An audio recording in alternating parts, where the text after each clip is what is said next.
मोठी बातमी आहे। राजकीय परीक्षेत शिवसेना पास होईल, संख्याबळ आपल्याकडे जास्त। शिंदेंकडून पक्षातील सर्व नेत्यांना श्रद्धा आणि सबुरीचा संदेश देण्यात आला असल्याची माहिती सूत्रांनी दिली आहे। कोर्टात आपली बाजू मांडू तेव्हा विरोधकांची तोंड बंद होतील। बातम्यांवर लक्ष देऊ नका, विभागात जोमानं काम करा। सुनावणीच्या पार्श्वभूमीवर शिंदेंकडून या महत्त्वाच्या सूचना करण्यात आल्या असल्याची माहिती सूत्रांनी दिली आहे। या संदर्भात अधिकची अपडेट आमचे प्रतिनिधी गिरीश गायकवाड यांच्याकडून घेऊयात। गिरीश, आपण पाहू शकतोय सुनावणी आता अंतिम टप्प्यामध्ये आलेली आहे आणि त्यामध्ये आता एकनाथ शिंदे यांनी हे जे गायडन्स केलेलं आहे किंवा जो संदेश दिलेला आहे तो अतिशय महत्त्वाचा आहे। काय अपडेट?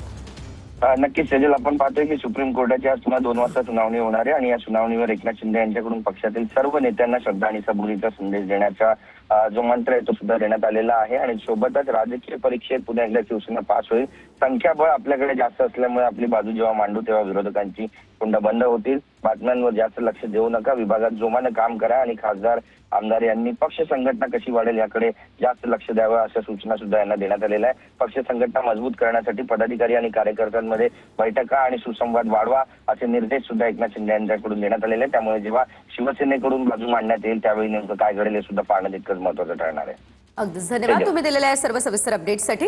तर आपण पाहू शकतो शिंदेंकडून नेत्यांना आता महत्त्वाच्या सूचना करण्यात आलेल्या आहेत। सुप्रीम कोर्टामध्ये सुनावणी सुरू आहे आणि सध्या ही सुनावणी जी आहे ती अंतिम टप्प्यात आलेली आहे आणि त्यामध्ये आता नेत्यांना श्रद्धा आणि सबुरीचा संदेश हा शिंदेंकडून देण्यात आला आहे।